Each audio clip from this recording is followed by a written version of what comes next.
تیرا ہم سر کوئی اور نہ ساتھی تیرا، اے خدا تو ہے سب سے بڑا، اے خدا تو ہے سب سے بڑا۔ جو شفا ہے سراسر تیرا نور ہے، جو شفا ہے سراسر تیرا نور ہے، جو کتاب ہدایت ہے منشور ہے، جو کتاب ہدایت ہے منشور ہے، جس کا ہر لفظ تحریق سے پاک ہے، جس کا ہر لفظ تحریق سے پاک ہے، جس کی تو نے حفاظت کا وعدہ کیا، اے خدا تو ہے سب سے بڑا، تیرا ہم سر کوئی اور نہ ثانی تیرا، اے خدا تو ہے سب سے بڑا، اے خدا تو ہے سب سے بڑا۔ تیری رحمت کا کوئی ٹھکانہ نہیں، تیری رحمت کا کوئی ٹھکانہ نہیں، ہم جھکائیں نہ کیوں تیرے در پہ جبیں، ہم جھکائیں نہ کیوں تیرے در پہ جبیں، تو خطا پوش ہے بالیقین بالیقین، تو خطا پوش ہے بالیقین بالیقین، ہم کو درکار ہے بس تیرا آسرا، اے خدا تو ہے سب سے بڑا، تیرا ہم سر کوئی اور نہ ساتھی تیرا، اے خدا تو ہے سب سے بڑا، اے خدا تو ہے سب سے بڑا۔ سب ہے مانگ تیرے در کے شاہ و گدا، سب ہے مانگ تیرے در کے شاہ و گدا، تیرے محتاج سب انبیاء اولیاء، تیرے محتاج سب انبیاء اولیاء، سب کو دیتا ہے تو سب پہ تیری عطا، سب کو دیتا ہے تو سب پہ تیری عطا، تو ہی مشکل کشا تو ہی حاجت رواں، اے خدا تو ہے سب سے بڑا، تیرا ہم سر کوئی اور نہ ساتھی تیرا، اے خدا تو ہے سب سے بڑا، اے خدا تو ہے سب سے بڑا۔ آسماں پہ چمکتی ہوئی کہکشاں، آسماں پہ چمکتی ہوئی کہکشاں، جا بجا ہے مہکتے ہوئے گلستاں، جا بجا ہے مہکتے ہوئے گلستاں، لہلہاتی ہوئی ہر کہیں کھیتیاں، لہلہاتی ہوئی ہر کہیں کھیتیاں، سب سے ہوتی صدا تیری حمد و ثنا، اے خدا تو ہے سب سے بڑا، تیرا ہم سر کوئی اور نہ ثانی تیرا، اے خدا تو ہے سب سے بڑا، اے خدا تو ہے سب سے بڑا۔ جس پہ چلتے رہے انبیاء اولیاء، جس پہ چلتے رہے انبیاء اولیاء، راستہ وہ ہدایت کا ہم کو دکھا، راستہ وہ ہدایت کا ہم کو دکھا، گمراہی میں نہ کر تو ہمیں مبتلا، گمراہی میں نہ کر تو ہمیں مبتلا، ہو دلوں میں نور تیرا جلوہ نما، اے خدا تو ہے سب سے بڑا، تیرا ہم سر کوئی اور نہ ساتھی تیرا، اے خدا تو ہے سب سے بڑا، اے خدا تو ہے سب سے بڑا۔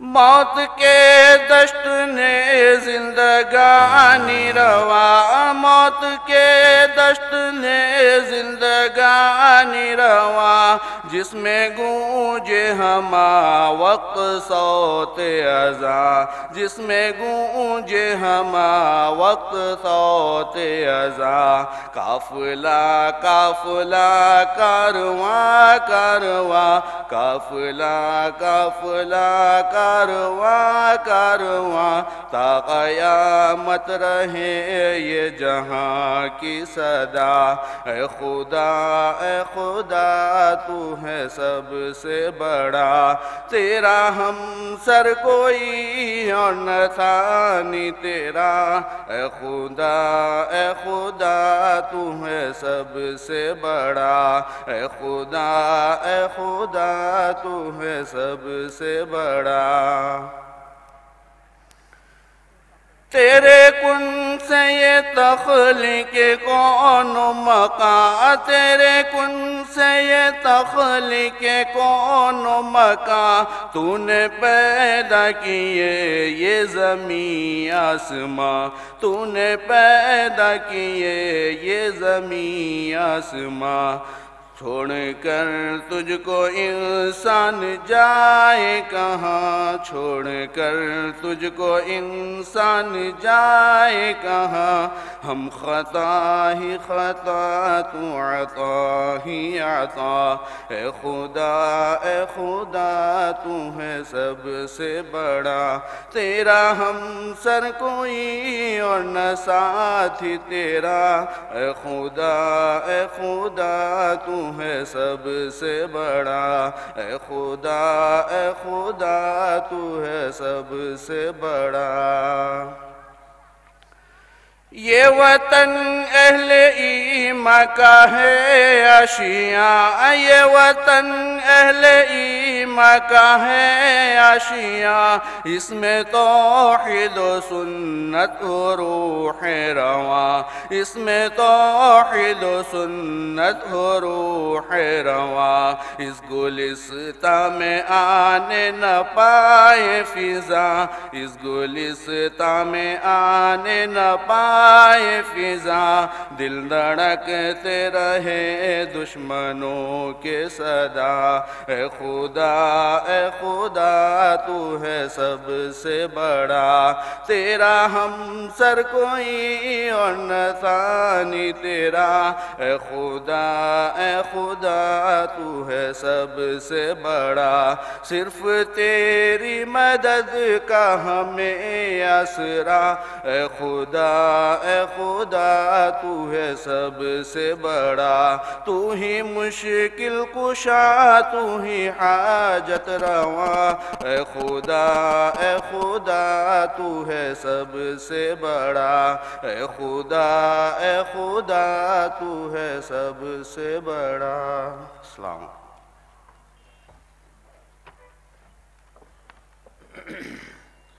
تلاوت قرآن کریم اور اللہ کی بارگاہ میں مناجات کے بعد اب تقریر کا سلسلہ شروع ہو رہا ہے، اور اس نشست کے ہمارے پہلے مہمان مقرر ہیں فضیلت الشیخ نور الدین سید حفظہ اللہ تعالی۔ انشاءاللہ مقرر محترم آپ حضرات کے سامنے امن و شانتی کے لیے قرآنی تعلیمات کا نفاذ ضروری، اس عنوان پر گفتگو فرمائیں گے ہمارے محترم مہمان مقرر فضیلت الشیخ نور الدین سید صاحب، مہاراشٹر کے ضلع ستارہ کے رائے گاؤں سے تعلق رکھتے ہیں۔ 91 میں آپ نے ریاض العلوم دہلی سے فراغت حاصل کی اور اس وقت تجارت کے ساتھ ساتھ دعوت دین کے کام میں بھی لگے ہوئے ہیں، اور مہاراشٹر اور ساؤتھ میں آپ کے خطاب سنے جاتے ہیں۔ ہماری دعوت پر یہاں تشریف لائے۔ میں فضیلت الشیخ سے گزارش کروں گا تشریف لائیں اور عوام سے اپنے عنوان پر گفتگو فرمائیں۔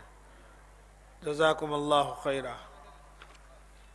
الحمد للہ الذی انزل علی عبدہ الکتاب وأخرج الناس من الجهل والضلال إلى نور العلم والهدى أحمده سبحانه وأشكر نشهد أن لا إله إلا الله وحده لا شريك له ونشهد أن محمدا عبده ورسوله اللهم صل على عبدك ورسولك محمد صلى الله عليه وسلم وعلى آله وأصحابه أجمعين اما بعد وقال الله تعالى في القرآن الحكيم والفرقان العظيم فاستعذ بالله من الشيطان الرجيم بسم الله الرحمن الرحيم الف لام ميم ذلك الكتاب لا ريب فيه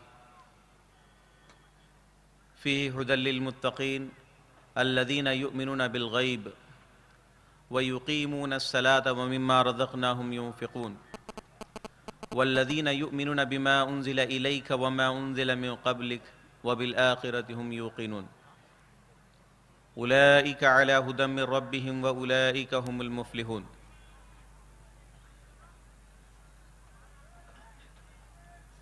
برادران اسلام و خواتین اسلام اور معزز علماء اکرام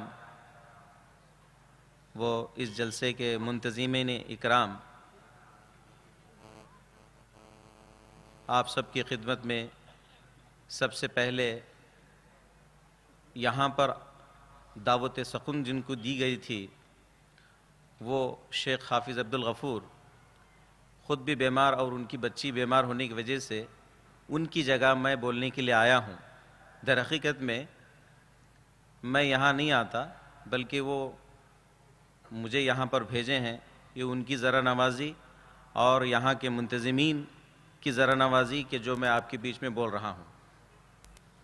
میں دعا کرتا ہوں اللہ رب العزت سے کہ میں جس موضوع کو بولنا چاہ رہا ہوں کما حق ہو اس کا حق ادا کرنے کی اللہ تعالیٰ مجھے توفیق عنایت فرمائے۔ سامعین،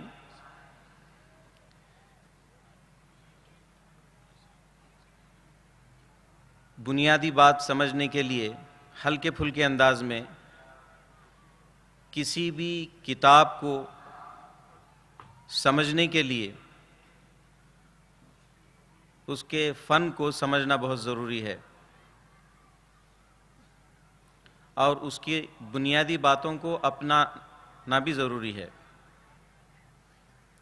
اور جس کتاب کے متعلق میں آپ کے سامنے سنانے جا رہا ہوں وہ کتاب امن اور شانتی کا جو ہے پیغام پھیلانے والی کتاب ہے، اور اسی تعلیمات کی روشنی میں ہم سارے عالم میں امن اور شانتی پھیلا سکتے ہیں۔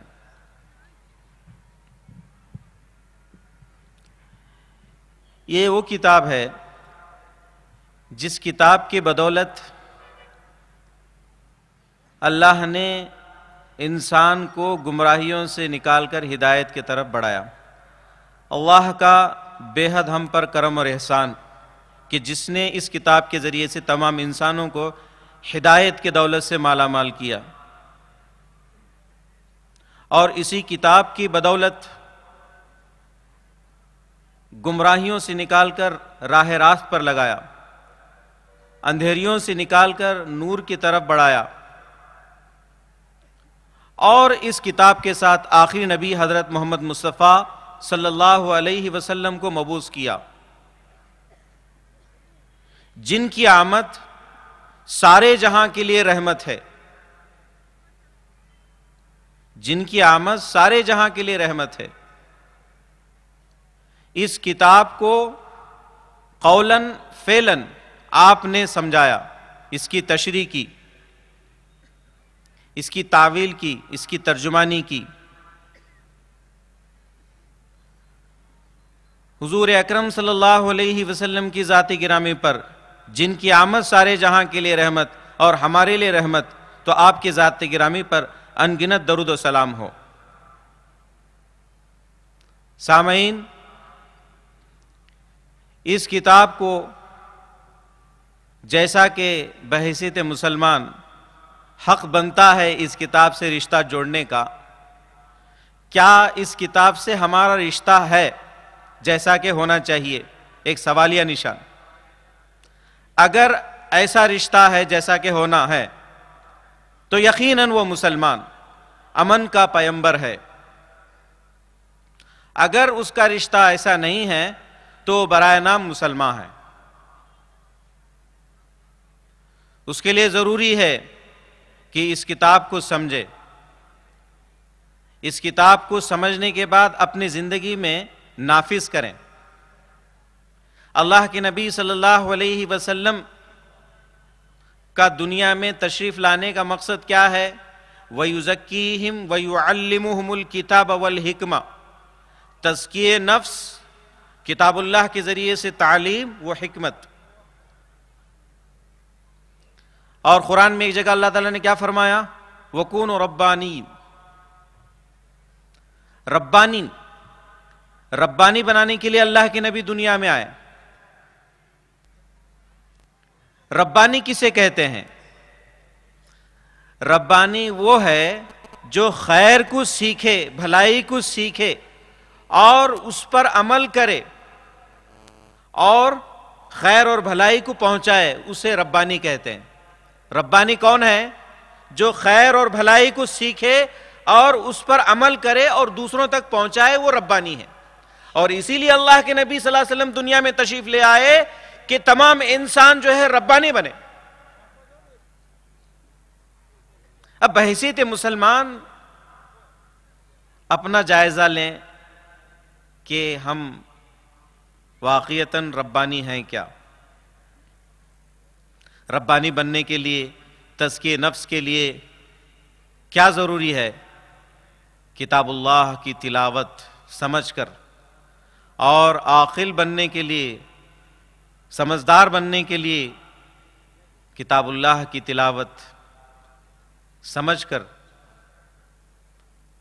پڑھنے کی صورت میں ہی جو ہے وہ عقل مند بن سکتا ہے، اور وہ صحیح راستے پر چل سکتا ہے اور امن کے راستے پر چل سکتا ہے۔ تو اس کتاب کو سمجھنے کے لیے، اس کتاب کی تعلیمات کو اپنے دل و دماغ میں لانے کے لیے کیا ضروری ہے؟ اللہ تعالیٰ خود دوسری سورت کے اندر اس کا ذکر کر دیا۔ انہی آیات کی روشنی میں میں چند باتیں آپ کے سامنے عرض کرنے جا رہا ہوں۔ اللہ تعالیٰ جو باتیں میں عرض کر رہا ہوں، مجھے اور آپ کو ان باتوں پر عمل کرنے کی توفیق عنایت فرمائے۔ الف لام میم حروف مقطعات میں سے ایک حرف مقطع ہے، ذالک الکتاب لا ریب۔ یہ وہ کتاب ہے جو شک سے خالی ہے۔ یہ بالکل ایک چھوٹا سا جملہ نظر آتا ہے کہ شک سے خالی ہے کتاب۔ جب مسلمان اس کتاب کو پڑھتا ہے، اگر وہ صرف پڑھتا ہے تو اس کی کوئی حقیقت نہیں ہے، اگر دل سے اس کو تسلیم کرتا ہے تو ظاہر ہوتا ہے اس کے عمل سے۔ آج مسلمان قرآن کی تلاوت کرتا ہے ذالک الکتاب لا ریب، یہ وہ کتاب ہے جو شک سے خالی ہے، لیکن عملاً اس کی نفی کرتا ہے۔ کتاب اللہ کی تلاوت کر رہا ہے اس طرح سے کہ یہ کتاب بالکل شک سے خالی ہے، یقیناً یہ کتاب جو ہے شک سے خالی ہے۔ کیا مسلمان اپنے عملی زندگی میں کتاب کے ساتھ ایسا رشتہ ہے جیسا کہ وہ زبان سے کہتا ہے؟ تو اس لیے بنیادی شرط یہ ہے کہ مسلمان بحیثیت مسلمان اپنا تعلق قرآن سے جوڑنے کے لیے، اپنے آپ کو امن کا پیمبر بنانے کے لیے ضروری ہے کہ اس امن کو سمجھنے کے لیے، سلامتی کے راستے کو سمجھنے کے لیے، فیوز و برکات قرآن سے حاصل کرنے کے لیے قرآن پر مکمل یقین کرے۔ یقین کرنے کا مطلب کیا ہے؟ اس کو اپنی زندگی میں نافذ کریں، کسی بات پر شک نہ کریں، چوں چرا نہ کریں، ہیل و خال نہ کریں۔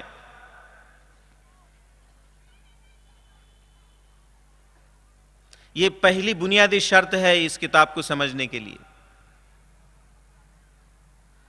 پھر اس کے بعد ھدی للمتقین، اس کتاب سے ہدایت کن لوگوں کے لیے؟ متقیوں کے لیے ہے۔ عربی میں اسلام کا جو استعمال ہو رہا ہے اختصاص کے لیے، دیکھیے اللہ تعالیٰ کہتا ہے ھدی للناس، لوگوں کی ہدایت کے لیے، لیکن لوگوں کی ہدایت کس کے لیے تخصیص ہے؟ قرآن انسانوں کی ہدایت کے لیے ہے، لیکن انسانوں میں سے بھی تخصیص اس کتاب سے وہی لوگ ہدایت پائیں گے جو متقی ہوں گے، ڈرتے ہوں گے اللہ سے، اپنے آپ کو بچاتے ہوں گے تمام برائیوں سے، اپنے آپ کو تمام بے حیائیاں اور برائیوں سے بچاتے ہوئے اپنی زندگی جو بسر کرتے ہوئے اس کتاب کو سمجھنے کی کوشش کرتے ہیں، یقیناً وہ کتاب ان کو سمجھ میں آئے گی، اس کے فیوز و برکات سے وہ مستفید ہوں گے۔ کیونکہ کتاب کو سمجھنے کے لیے ضروری ہے کہ اللہ کا خوف ہمارے دل میں ہو، اور خوف جب پیدا ہوتا ہے تو آدمی پرہیز کرتا ہے۔ شوگر بڑھ گیا تو شوگر کھانا کم کرتا ہے، نمک بڑھ گیا تو نمک کھانا کم کرتا ہے، کیونکہ اسے ڈر ہے اپنی زندگی کا۔ اسی طرح خدا کا خوف دل میں پیدا ہو جائے تو خدا کا کلام سمجھنا آسان ہے، اور خدا کے کلام پر عمل پیرا ہونا آسان ہے۔ یہ دوسری شرط ہے کتاب اللہ سے فیض حاصل کرنے کے لیے، کتاب اللہ کے تمام باتوں کو سمجھنے کے لیے یہ دوسری شرط ہے کہ ہمارے دل میں خدا کا خوف ہو۔ ایک کامل یقین کے ساتھ کتاب اللہ کو جب کھول کر پڑھتا ہے اللہ کے ڈر کے ساتھ تو یقیناً کتاب اس کے دل میں اترے گی۔ نزل بہ روح الامین علی قلبک، قرآن کا نزول کہاں ہوا ہے؟ اللہ کے نبی کے سینے پر ہوا ہے، سینے پر ہوا ہے، اور سینے کی اصلاحی کے لیے قرآن نازل ہوا ہے۔ اللہ خود کہتا ہے وَنَفْسٍ وَمَا سَوَّاهَا فَأَلْحَمَهَا فُجُورَهَا وَتَقْوَاهَا قَدْ أَفْلَحَ مَنْ زَكَّاهَا وَقَدْ خَابَ مَنْ دَسَّاهَا۔ یہ سینے میں اللہ تعالیٰ نے دو باتوں کا الہام کیا ہے، تقویٰ بھی اور شرارت بھی۔ شرارت کو کب ڈراتا ہے، شرارت کو کب دباتا ہے بندہ؟ جب اللہ کا خوف دل میں ہو۔ اللہ کا خوف دل میں ہوتا ہے تو دل میں جو شرارتیں پنپتی ہیں اس کو وہ دباتا ہے، کیونکہ اس کے دل میں خدا کا خوف ہے۔ شیطان ہمارے پیچھے لگا ہوا ہے، شیطان ہمیشہ ہمیں برائیوں کے لیے اسکاتا ہے، بے حیائی کے لیے اسکاتا ہے، شرارت کے لیے اسکاتا ہے، ستانے کے لیے اسکاتا ہے۔ اس کے باوجود اپنے نفس کو دبانا یہ تقویٰ ہے۔ جس نے اپنے نفس کو دبایا وہ کامیاب۔ ایسی صورت میں یقیناً اس کے لیے کتاب اللہ سمجھنا آسان۔ یہ دوسری شرط ہے۔ تیسری شرط کیا ہے؟ الذین یؤمنون بالغیب، جو لوگ، الذی اس میں موصولہ ہے، اس کی جمع الذین. جو لوگ، یہاں کوئی خاص بتایا نہیں اللہ تعالیٰ کہ مسلمان، یہودی، ایسا نہیں. جو لوگ، جو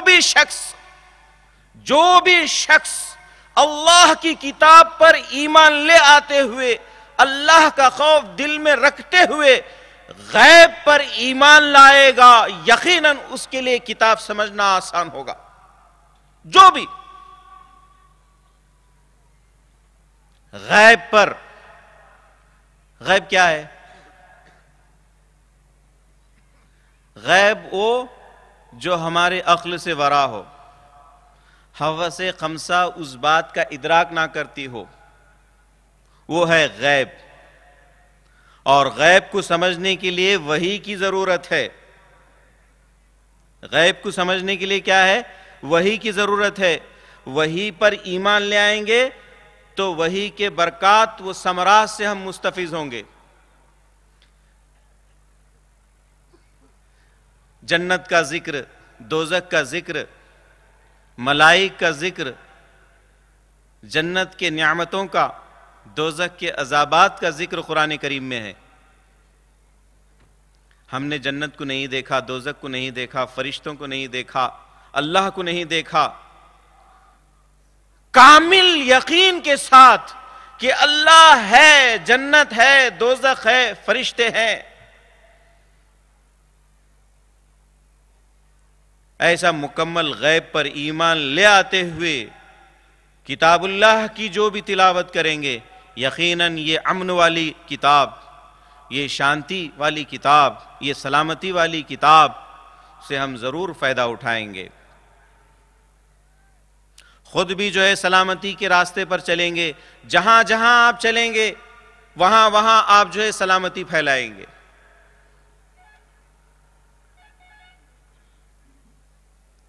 الذین یؤمنون بالغیب ویقیمون الصلاۃ. چوتھی شرط کیا بتائی گئی؟ جو لوگ نماز قائم کرتے ہیں، قائم پڑھتے نہیں کہا، قائم کرتے ہیں. دیوار ایک مرتبہ بنائی جاتی ہے تو اس کو بار بار جو ہے گراتا نہیں آدمی، وہ اس وقت تک دیوار کو رکھتا ہے جب تک اس کی مدت ہوتی ہے. اسی طرح انسان ایک مرتبہ ایمان لے آیا کتاب اللہ پر، دل میں اللہ کا خوف پیدا ہو گیا، غیب پر مکمل ایمان لے آیا، تو پھر جو ہے وہ نماز جب شروع کرتا ہے تو مرتے دم تک جو ہے وہ نماز چھوڑتا نہیں.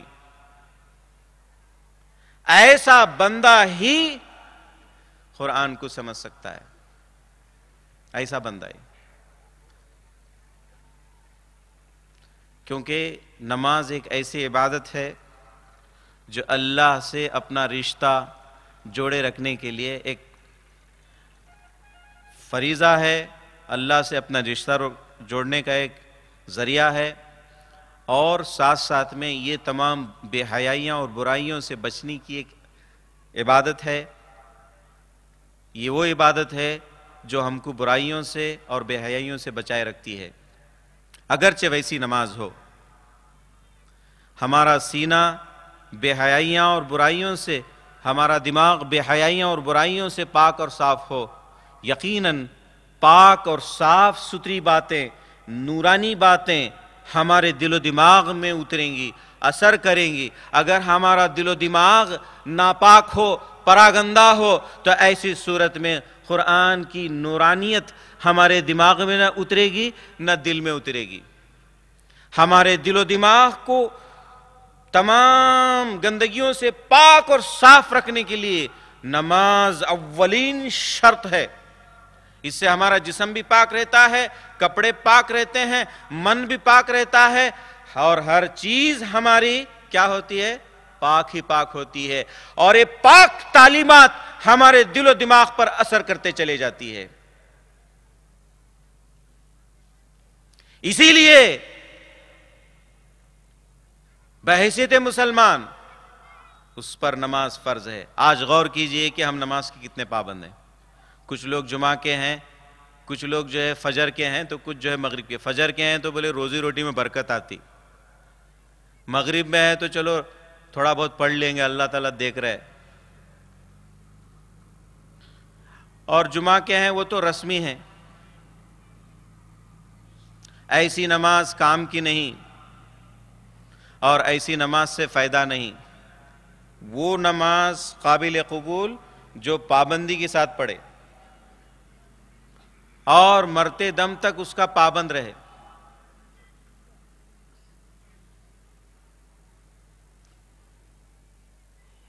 چوتھی شرط کے بعد جو ہے الذین یؤمنون بالغیب ویقیمون الصلاۃ ومما رزقناہم ينفقون. جو کچھ اللہ نے دیا ہے وہ اللہ کے راہ میں خرچ کرتے ہیں. اللہ کی راہ میں خرچ کرتے ہیں. دیکھیے جو اللہ کا پجاری ہوتا ہے وہ دولت کا پجاری نہیں ہوتا, وہ کنجوس نہیں ہوتا, کیونکہ اللہ غنی ہے تو اس کا بندہ سقی ہے, اور اللہ اس بندے کو پسند کرتا ہے جس کا ہاتھ کھلا ہے. اس لیے اللہ تعالیٰ قرآن کریم میں ان کا ذکر کر رہا ہے جو دولت کو سینت سینت کر رکھتے ہیں.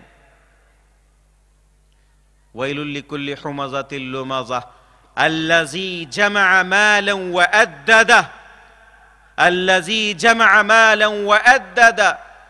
مال جمانا بری بات نہیں ہے, کیونکہ مال جماؤ گے تو صاحب نصاب, مال جماؤ گے تو اپنے بال بچوں کی تعلیم و تربیت, کچھ مکان کچھ ضرورت مندوں پہ آپ کچھ خرچ کریں گے, کیونکہ بے فضول خرچ کرنا بھی شیطان کا بھائی. حد سے زیادہ کنجوسی کرنا اللہ کو پسند نہیں ہے. اسی کا ذکر ہو رہا ہے اللہ تعالیٰ کر الذی جمع مالا وعددہ, جو سینت کے مال رکھتے ہیں. جمع صبح ہوئی گنتے ہیں, شام ہوئی تو گنتے ہیں. خرچ کرنے کا دل میں ارادہ نہیں, بس جمتے رہے مال. ایسوں کے لیے اللہ تعالیٰ ذکر کر رہا ہے. کیا کر رہا ہے؟ یحسب ان مالہ اخلدہ. یہ کس لیے گمان کرتے ہیں کہ وہ مال انہیں زندہ رکھے گا. اخلدہ, مال انہیں زندہ رکھے گا. اللہ تعالیٰ کیا کہتا ہے؟ کلا لینبذن فی الحطمہ. ہرگز نہیں, ان کو ڈال دیا جائے گا حطمہ یعنی توڑ پھوڑ دینے والی جہنم میں. وما ادراک ما الحطمہ. تم جانتے ہو حطمہ کیا ہے؟ یقیناً ہم دوزخ کو نہیں جانتے. اللہ جو ہے سوالیہ انداز میں ہم سے سوال کرتا ہے کہ تم جانتے ہو؟ وما ادراک ما الحطمہ. تم جانتے ہو حطمہ کیا ہے؟ نار اللہ الموقدہ. یہ اللہ کی جلائی ہوئی آگ ہے. تطلع علی الافئدہ. یہ دل کو چھونے والی آگ ہے. کن لوگوں کے لیے؟ جو مال کو سینت کر رکھتے ہیں. دل کو چھونے والی ہے. دیکھیے ایک چتا کو جلاتے ہیں تو کبھی چتا سے جو ہے میت جو ہے چیختی چلاتی نہیں بھاگتی ہے, کیونکہ اس کے جسم میں سے تو روح نکل گئی ہے. ایک وہ بات جو دنیا سے بیزار ہو کر اپنے آپ کو جلاتا ہے, جب آگ کی شدت اور حدت اس کے پورے جسم کو چھونے لگتی ہے اور جب دل تک اس آگ کی حدت اور حرارت پہنچتی ہے تو وہ چلاتا ہے بچاؤ بچاؤ بچاؤ. اڑوس پڑوس والے اس کو بچانے کے لیے بھاگتے ہیں. جبکہ بڑے شدت میں کہا بیزار ہو کر اپنے آپ کو جو ہے لگا لیا آگ, لیکن جب آگ کی شدت اس کے دل تک پہنچتی ہے, چھوتی ہے, تو چلاتا ہے بچاؤ بچاؤ. کب تک؟ کوئی کسی کا اسٹیمنا ہوتا ہے 60%, 40%, 90%. 90% تو نہیں ہوتا, 90%. 60 میں ہی آؤٹ ہو جاتا ہے. اس کو داخل کیا جاتا ہے دواخانے میں, وہاں پر سب کو بولتا ہے بچاؤ, کیسے بھی کر کے بچاؤ مجھے. لیکن روح نکلنے کے بعد کوئی ایسا بندہ ہم نے نہیں دیکھا کہ بچاؤ بچاؤ. لیکن اللہ تعالیٰ کیا کہتا ہے؟ تطلع علی الافئدہ. یہ وہ آگ ہے دل کو چھوئے گی. یعنی وہاں پر یہ بندہ, کنجوس بندہ, اس آگ کی حدت اور شدت کو محسوس کرے گا اور موت کو پکارے گا, موت نہیں آئے گی. یہ ہے مطلب. کن لوگوں کے لیے؟ جو مال سے محبت کرتے ہیں، جن کا تعلق کتاب اللہ سے ہے، وہ مال سے محبت نہیں کرتے، وہ جو کچھ کماتے ہیں وہ ضرورت مندوں، فقراء، مساکین، محتاج، یتیم، بیوہ، بے سہارا، مسافر، اللہ کے راہ میں، دینی کاموں میں اپنے مال کو جو ہے بے دریغ خرچ کرتے ہیں، کنجوسی نہیں کرتے۔ یہ پانچویں صفت ہے جن کو کتاب اللہ سے فیوز و برکات سے مستفیض ہونا ہے، ان کے لیے پانچویں شرط ہے، کیونکہ جو کتاب اللہ کو سمجھنا چاہتا ہے، اللہ کی محبت اپنے دل میں پیدا کرنا چاہتا ہے، تو اپنے دل سے دولت کی محبت نکال۔ وہ نکالنے کا طریقہ یہی ہے کہ زکوٰۃ کی شکل میں، صدقات و خیرات کی للہ فی اللہ کی شکل میں اپنی دولت میں سے ضرورت مندوں پہ لٹائیں۔ پھر اس کے بعد چھٹی شرط، والذین یؤمنون بما انزل الیک وما انزل من قبلک، اللہ کی کتاب جو ہمارے بیچ جس پر ہمارا ایمان ہے وہ ہے فرقان، ہے نا، قرآن کریم بولتے ہیں، کتاب اللہ بولتے ہیں، اس پر ہمارا ایمان ہے، لیکن شرط یہ ہے کہ اس کی پہلے جتنی کتابیں، توریت، انجیل، زبور اور تمام صحیفوں پر بھی ایمان ہونا ضروری ہے۔ اگر کوئی کہے کہ بھئی میں تو جو ہے توریت پر، زبور پر ایمان لے آتا ہوں، انجیل پر نہیں لاتا، میں نہیں چلے گا۔ کتاب اللہ کو سمجھنے کے لیے پچھلی تمام آسمانی کتابوں پر اور صحیفوں پر ایمان لانا ضروری ہے، کیونکہ ان تمام کتابوں کا نچوڑ کتاب اللہ ہے، قرآن حکیم ہے۔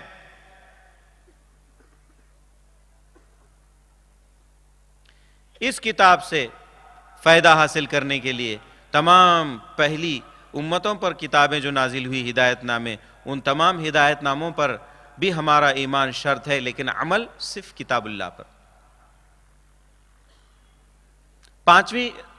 چھٹی شرط کے بعد ساتویں شرط، وَبِالْآخِرَةِ هُمْ يُوقِنُونَ، اور قیامت پر یقین کرتے ہیں۔ کتاب اللہ سے فیوز و برکات حاصل کرنے والوں کے لیے ضروری ہے کہ قیامت پر مکمل یقین ہو۔ اس کے لیے مثلا ہم اپنے بچوں کو بہتر سے بہتر تعلیم دلانے کے لیے اپنی گاڑی کمائی زیادہ سے زیادہ لگاتے ہیں، اس یقین پر کہ ہمارا بچہ فلاں فلاں فلاں بنے گا اور وہ اپنی زندگی بھی اچھی گزارے گا اور ہماری بھی اچھی خدمت کرے گا۔ اس یقین کی بنیاد پر ہم اپنی گاڑی کمائی زیادہ سے زیادہ اس کی تعلیم پہ صرف کرتے ہیں، کیونکہ یقین ہے کہ 10 سال کے بعد، 20 سال کے بعد ہمارا بچہ قابل بنے گا۔ اسی طرح کامل یقین قیامت پر ہو کہ قیامت واقع ہونے والی ہے اور اس دن ہمارا حساب کتاب ہونے والا ہے۔ اگر ہم کتاب اللہ کے مطابق زندگی گزارے ہوں گے تو یقیناً ہمیں کامیابی نصیب ہوگی، اگر کتاب اللہ کے خلاف ہم اپنی زندگی گزارے ہوں گے تو ہمارے لیے جو ہے دردناک مقام ہے۔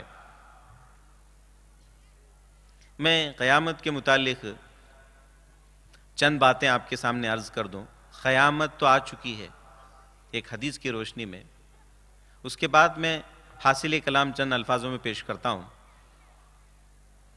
اللہ کے رسول صلی اللہ علیہ وسلم سے حدیث اس طرح سے مروی ہے، اور یہ اول درجے کی حدیث ہے، جہاں امام مسلم وہ امام بخاری رحمۃ اللہ علیہ جس حدیث کو بیان کرے وہ اول درجے کی، وہ حدیث قیامت کے علامتوں کے متعلق ہے۔ ان سمیت رسول اللہ صلی اللہ علیہ وسلم یقول من اشراط الساعہ، اللہ کے نبی صلی اللہ علیہ وسلم سے اس بات کو حضرت انس نے اس طرح سے کہ میں سنا نبی کریم صلی اللہ علیہ وسلم فرما رہے تھے قیامت کے متعلق کہ قیامت سے قبل یہ باتیں واقع ہوں گے۔ ان یرفع العلم، علم اٹھ جائے گا، علم اٹھ جائے گا۔ کون سا علم اٹھے گا بولیے؟ آج معلوماتی علم ہے، معلوماتی، کیا نباتات کیا ہے، کیمیکل کیا ہے، کیمسٹری کیا ہے، ایگریکلچر کیا ہے، فلاں کیا ہے، فلاں کیا ہے، یہ معلومات کائنات کی معلومات ہے. تہذیب و تمدن والا علم اٹھتے جائے گا. این یرفع العلم، کون سا علم اٹھے گا؟ انسانیت والا، امن والا، شانتی والا علم اٹھے گا. این یرفع العلم، اور اس کے نتیجے میں کیا ہے؟ وَيَكْسُرُ الْجَهْلِ، جاہلوں کی بہتات ہوگی. جاہلوں کی وجہ سے امن اور شانتی ختم ہو گئی ہے. ہمارے ایسے سردار ہیں جو خائن ہیں، جھوٹے ہیں، امانت میں خیانت کرنے والے ہیں، فاسق و فاجر ہیں. کیونکہ ریا ایسی ہے تو ان کا وزیر بھی ویسا. آج یہ حالات ہمارے سامنے ہیں. کیوں؟ ہمارے بیچ میں سے علم اٹھ گیا ہے. ہمارے مسلمانوں کے بیچ میں جو ہے آپ دیکھیے امن اور شانتی والی زندگی، دوسروں کو چھوڑ دیجئے، ہمارے آپس میں مسلمانوں کی زندگی دیکھیے. صبح سے شام ہمارے مسلمانوں کے محلے میں دیکھیں گے تو بچوں کے بیچ میں جو ہے کیا حال ہے، عورتوں کے بیچ میں کیا حال ہے، محلے کے پڑوس میں مردوں کے حالات کیا ہے، عادات اخلاق کیسے ہیں، معاملات کیسے ہیں. یہ حالات اس طرح سے کیوں ہمارے معاشرے میں ہیں؟ علم نہ ہونے کی وجہ سے. اور ہمیں امن و سکون کیوں نہیں مل رہا ہے؟ ہم امن و سکون والے علم کو چھوڑ دیے ہیں. اس لیے اللہ کے نبی فرمایا کہ قیامت کے قریب علم اٹھ جائے گا. میں یہ قیامت پر یقین کرنے کے لیے حدیث بیان کر رہا ہوں کہ یقیناً قیامت میں ہم پہنچے ہیں، اس علامتوں کو ہم دیکھ رہے ہیں. آج ہمارا بچہ جو ہے کوئی ڈاکٹر ہے، انجینئر ہے، کوئی پروفیسر ہے، کوئی ٹیچر ہے، کوئی میکینیکل انجینئر ہے، کوئی فلاں ہے، کوئی کچھ اور ہے. بہرحال سب کچھ ہے. اگر کچھ نہیں ہے، ایک ڈاکٹر کیا ہے؟ جاہل ہے. ایک ٹیچر جاہل ہے. ایک تاجر جاہل ہے. ایک پروفیسر جاہل ہے. ایک وکیل جاہل ہے. وکیل قانون جو رائج انسان نے کیا اس قانون کا وہ ماہر ہے، قانون الہی سے وہ نابلد ہے، اس لیے وہ جاہل ہے. ڈاکٹر انسان کے پرزوں کا علم رکھتا ہے لیکن قانون الہی سے وہ نابلد ہے، اس لیے وہ جاہل ہے. میں اس لیے کہہ رہا ہوں امن اور شانتی پھیلانے کے لیے علم کا ہونا بہت ضروری ہے. اور وہ علم ہمیں حاصل ہوگا امن اور شانتی کا قرآن اور حدیث کی روشنی میں. اور جہالت کے نتیجے میں کیا کیا آئے آپ کو یہ بھی بتا دیتا ہوں. ہمارے بیچ میں کیا کیا شر پھیل رہا ہے. وَيَكْسُرُ الزِّنَا، زنا کثرت سے ہوگا. اب بولتے ہیں کہ بھی زنا کیسے کثرت سے ہوگا؟ ہے ریئل زنا کیا؟ نہیں. آج میڈیا ہمارے جو گھروں میں ہے نا، گھروں میں ایک نشست میں دادا بھی بیٹھا ہے، دادی بیٹھی ہے، پوترا پوتری بیٹھی ہے، ادھر بہو ادھر بیٹی بیٹھی ہے، نواسے نواسیاں بیٹھی ہوئی ہیں، اور ایک ساتھ جو ہے آن کر رہے ہیں اور سب بیٹھ کے دیکھ رہے ہیں. کیا ان سب کا ایک ساتھ میں زنا آنکھ کا ہو رہا ہے کہ نہیں؟ ہاتھ کا زنا ہو رہا ہے کہ نہیں؟ کسی غیر محرم کو غیر محرم عورت کو ناچتے ہوئے دیکھنا آنکھ کا زنا، اور اس سے دل میں سرور محسوس کرنا دل کا زنا ہے کہ نہیں؟ یہ اللہ کے نبی فرما رہے ہیں قیامت کے قریب کثرت سے زنا ہوگا. یہی تو ہے میڈیا. دیکھیے میڈیا بذات خود بری چیز نہیں ہے، لیکن اس کے ذریعے سے ہمارے گھروں میں بے حیائی گھروں میں آ چکی ہے. اس لیے اللہ کے نبی فرمایا کہ عورتیں خوابوں میں نہیں رہیں گی اور مرد جو ہے کیا ہوں گے؟ زن مرید، یعنی بیوی کے غلام ہوں گے. حالانکہ مرد کا مقام کیا ہے؟ اور رجال قوامون علی النساء، مرد عورتوں کے حاکم ہیں. اور نوجوانوں میں سے جہاد کا جذبہ، جہاد بولے تو غلط مطلب مت لیں، جہاد کے معنی کیا ہے؟ ہمیشہ اپنے نفسانی خواہشات کو دبانے کے لیے شیطان سے لڑنا، یہ ہے مجاہدہ. یہ نہیں کہ تلوار لے کے لڑنا. زندگی کے ہر لمحے شیطان کے شر سے اپنے آپ کو بچانے کے لیے لڑنا، یہ ہے مجاہدہ. آج یہ نوجوانوں میں نہیں دکھ رہا. ہمارے نوجوان پھسپھسے، کمزور، بات بات میں چڑچڑاپن. کیوں؟ تمباکو، گھٹکا، بیڑی، سگریٹ، یہ ساری بری لتیں ہیں اور کھوکھلے جسم ہیں. اس لیے ان کے اندر سے جو ہے اچھا جذبہ ختم ہو گیا. اچھا جذبہ ہی مجاہدہ.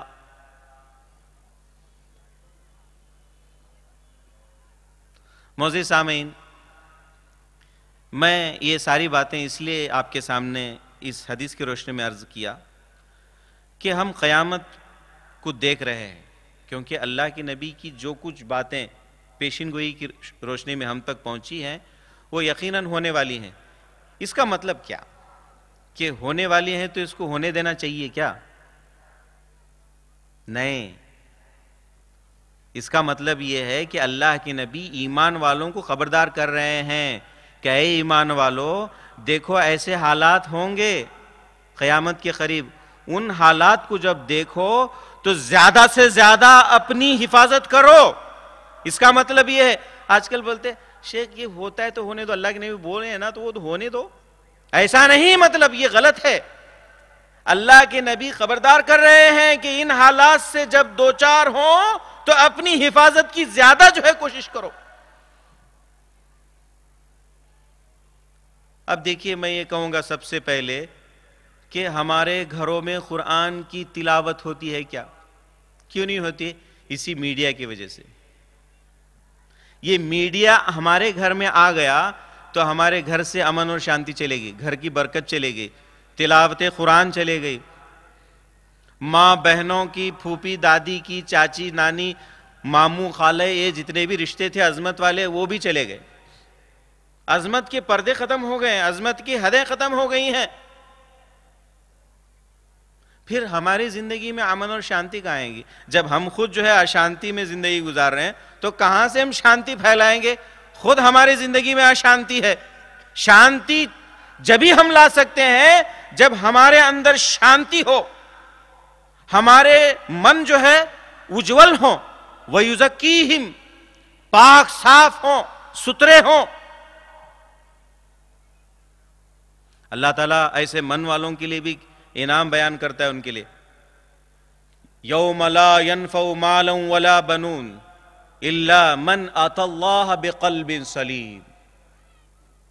اس دن نفع نہیں ملے گا مال اولاد سے مگر قلب سلیم جو لے آئے گا. قلب سلیم، سلامتی والا دل، ایمان والا دل جو لے آئے گا، اس کے لیے اللہ تعالیٰ کیا فرماتا ہے؟ وَأُزْلِفَتُ الْجَنَّةُ لِلْمُتَّقِينَ. ان نیک صاف ستھرے دل والوں کے سامنے اللہ تعالیٰ جنت کو کھول دے گا، یہ تمہارا مقام ہے.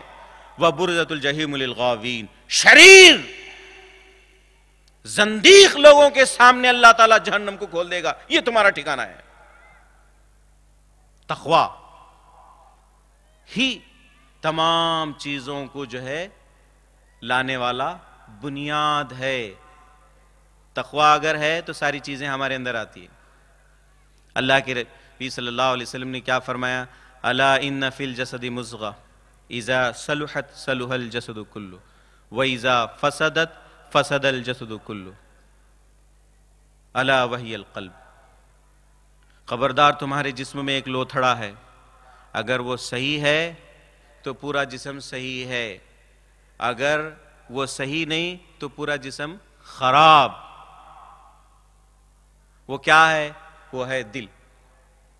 دل اگر پنچر ہو گیا، دل کی دھڑکنیں کمزور ہو گئی تو انسان بھی کمزور ہو جاتا ہے. اس کی چلن، اس کی بول، اس کا کھاد پان، اس کی امنگیں وہ بھی ٹھنڈے ہو جاتے ہیں.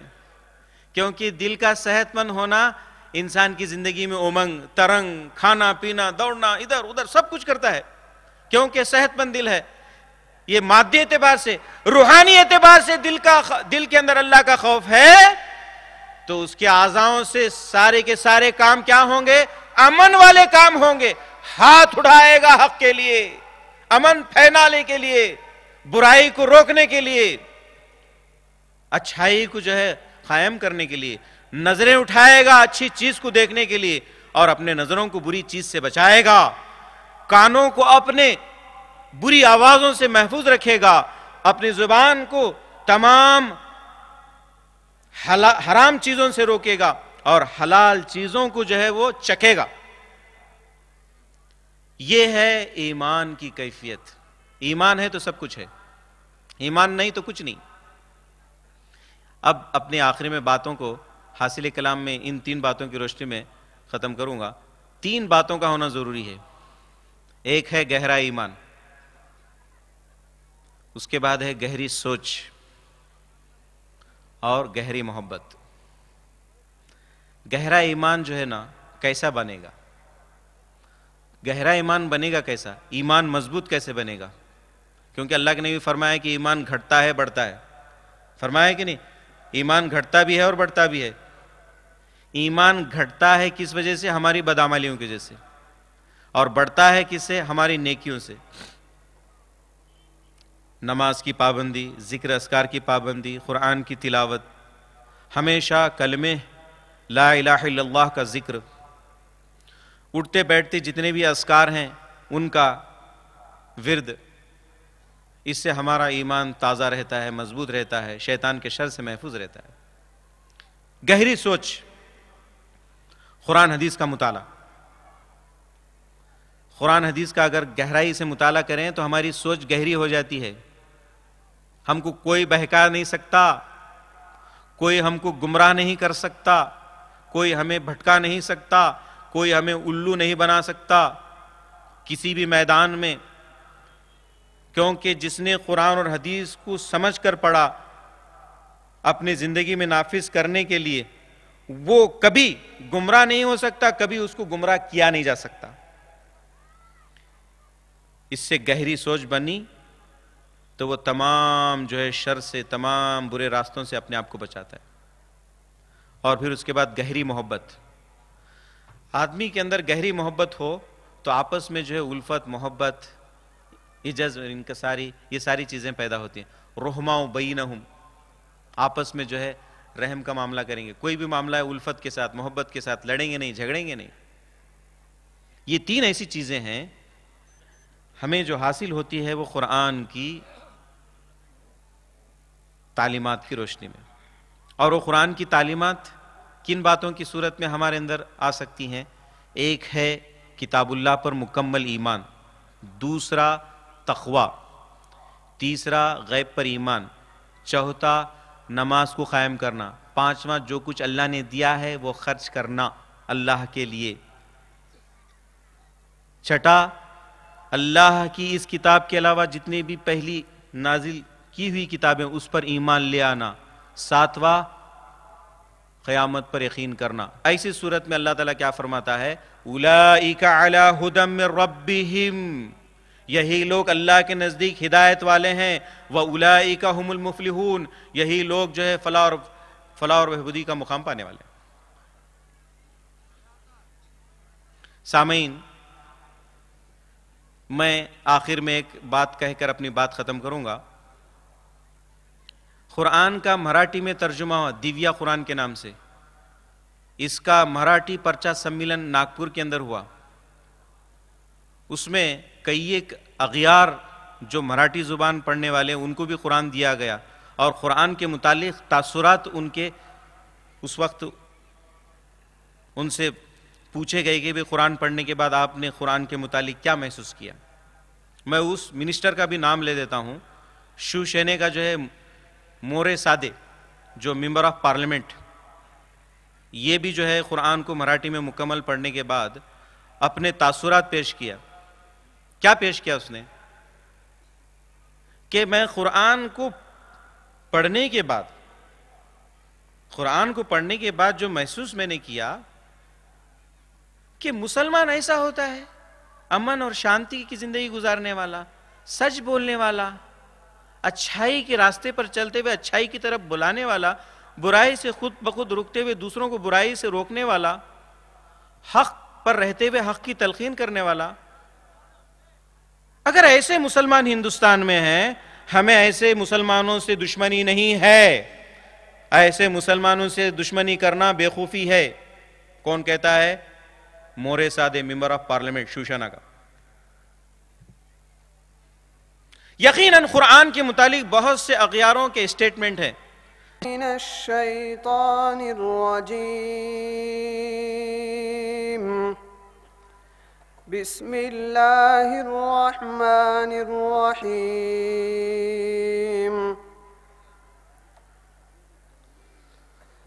ان فی خلق السماوات والارض واختلاف اللیل والنہار لآیات لأولی الالباب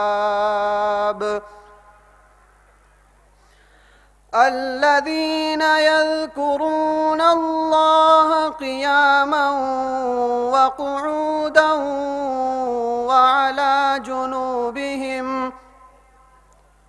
وعلى جنوبهم ويتفكرون في خلق السماوات والأرض ربنا ما خلقت هذا باطلا سبحانك فقنا عذاب النار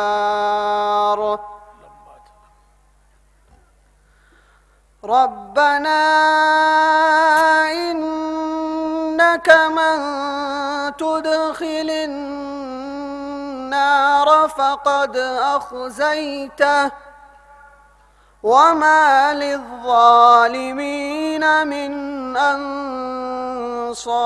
أنصار ربنا إننا سمعنا مناديا ينادي للإيمان أن آمنوا بربكم فآمنا ربنا فاغفر لنا ذنوبنا وكفر عنا سيئاتنا وتوفنا مع الأبرار ربنا وآتنا ما وعدتنا على رسلك ولا تخزنا يوم القيامة إنك لا تخلف الميعاد السلام عليكم أعوذ بالله من الشيطان الرجيم بسم الله الرحمن الرحيم والضحى والليل إذا سجى ما ودعك ربك وما قلى وللآخرة خير لك من الأولى ولسوف يعطيك ربك فترضى ألم يجدك يتيما فآوى ووجدك ضالا فهدى ووجدك عائلا فأغنى فأما اليتيم فلا تقهر وأما بنعمة ربك فحدث. حفظہ اللہ تعالیٰ کو کہ وہ تشریف لائیں اور سارے لوگ جو یہاں پر بیٹھے ہوئے ہیں جو آپ کو جانتے ہیں ان سبھی کی خواہش ہے اور پرانی خواہش ہے کہ آپ جب بھی ہمارے درمیان تشریف لائیں تو پہلے اپنے مخصوص لب و لہجے میں کوئی نظم سنائیں، نعت یا حمد، اور اس کے بعد تقریر کا آغاز کریں۔ ہمارے شیخ آپ حضرات ان سے اچھی طرح سے واقف اور متعارف ہیں۔ یہ حسن اتفاق ہے کہ آج سے 11-12 سال پہلے اسی بستی اور اسی سرزمین سمیع میں اسی طرح کا تاریخی اجلاس منعقد ہوا تھا، جس میں فضیلت الشیخ حافظ عبد المتین میمن جوناگڑھی رحمۃ اللہ علیہ، رب العالمین ان کی مغفرت فرمائے، اور اسی طرح ہندوستان